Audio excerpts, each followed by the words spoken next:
Kita lanjutkan. Nah, kemudian organisasi. Organisasi itu adalah wadah, ya, wadah atau tempat atau biasa orang menyebutnya organisasi. Organisasi ini adalah sebagai aktivitas manajemen. Jadi aktivitas manajemennya itu ada di dalam organisasi.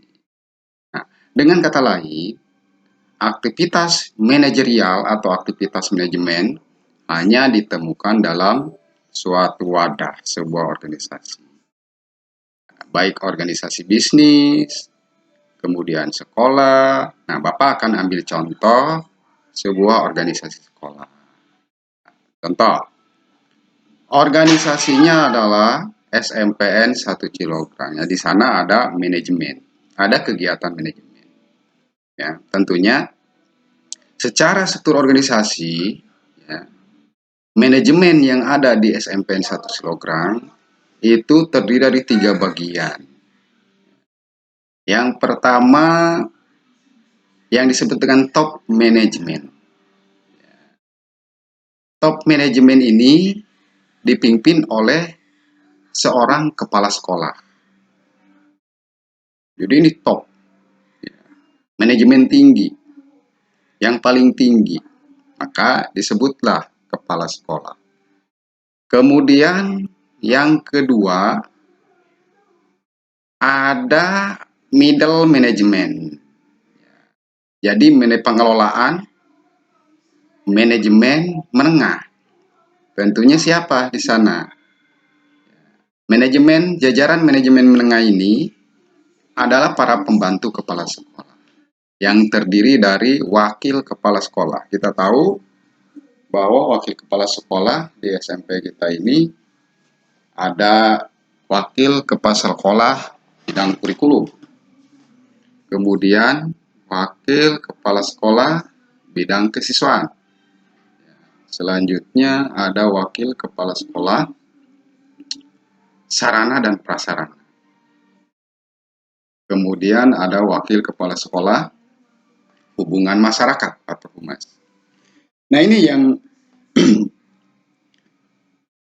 saling berpadu, saling bekerjasama, berbarengan dengan sama-sama kepala sekolah, membantu kepala sekolah untuk mencapai tujuan. Dalam hal ini tujuan sekolah ini ada di dalam visi dan misi sekolah. Itu yang kedua. Yang ketiga adalah manajemen bawah. Manajemen bawah ini terdiri dari para guru, ya, dan tata usaha. Tuh. Nah, ini sebuah organisasi yang namanya sekolah. Nah, organisasi yang lain yang ada di sekolah, di antaranya yang melibatkan kalian siswa-siswa hebat nantinya, di antaranya adalah OSIS. OSIS sebuah organisasi. Nah, untuk mencapai tujuan organisasi OSIS tersebut, maka proses manajemennya harus dilakukan. Semua yang terlibat dalam kegiatan OSIS, dari pimpinan sampai anggota, ketua OSIS sampai anggota dan seksis, harus bahu-membahu bekerja sama, ya, untuk menciptakan tujuan yang akan dicapai OSIS. Yang lebih kecil lagi, misalkan organisasi kelas. Namanya organisasi kelas. Kelas 7D misalkan. Nah, tentunya ada strukturnya. Ketua kelasnya, wakil ketua, dan lain-lain.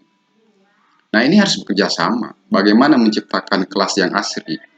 Bagaimana menciptakan keamanan kelas? Ini semua pengurus kelas harus bahu-membahu bekerja sama sehingga tercipta suasana kelas yang asri, damai, dan aman. Kira-kira seperti itu. Baik, Bapak lanjutkan.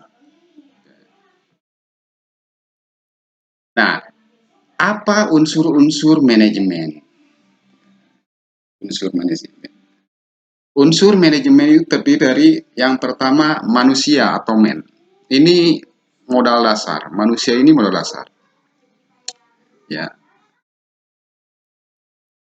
bisa dikatakan manusia ini sebagai sumber daya manusia. Faktor yang sangat penting dan sangat menentukan.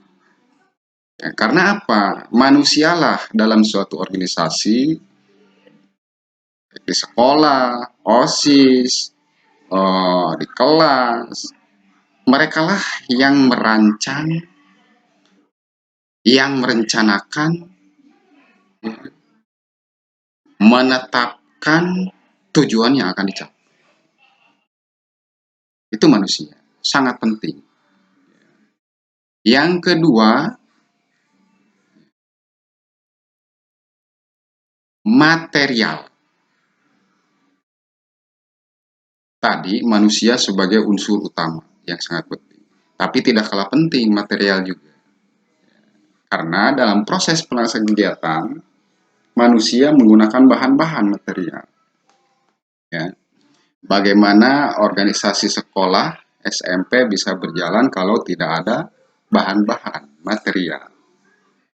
Contohnya, organisasinya ada, kepala sekolah ada, wakil kepala sekolah ada, guru-guru ada, siswa ada, tetapi tidak punya bahan, sarana, prasarana, tidak punya gedung, tidak punya kelas. Nah, ini tidak akan tercapai. Yang ketiga, mesin. Apalagi sekarang dikaitkan dengan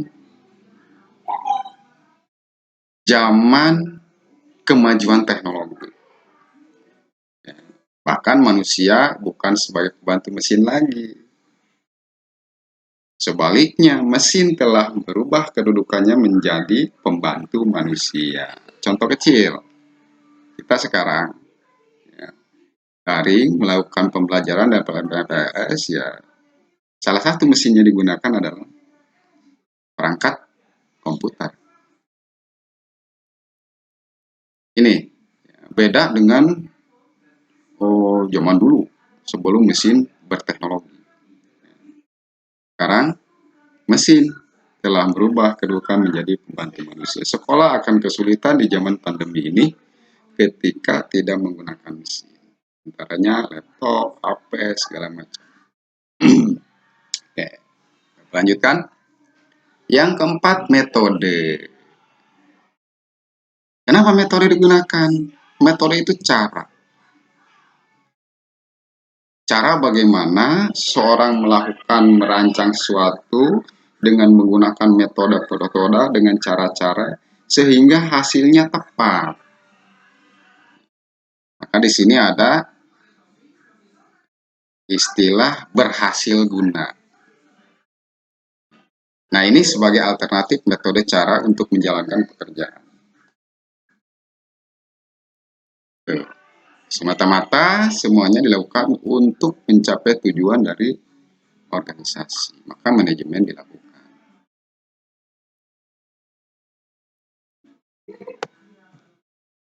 Masih lanjutan manajemen. Unsur-unsur manajemen. Yang kelima, uang, money.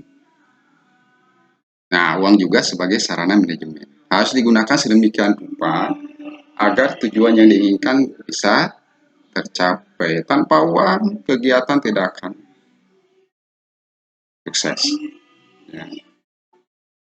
Dimanapun organisasi, ya, tanpa uang, tanpa biaya, ya, tentunya untuk membiayai kegiatan dalam suatu organisasi.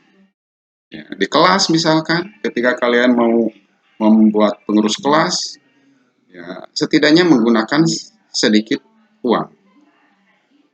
Misalkan ingin membuat organisasi harus beli kertas, harus beli karton, harus beli spidol, dan lain-lain. Nah, itu semata-mata untuk mencapai tujuan. Yang keenam adalah market atau pasar. Terutama bagi organisasi badan yang bergerak di bidang industri. Maka sarana manajemen penting lainnya seperti pasar atau market. Oke. Baik, Bapak.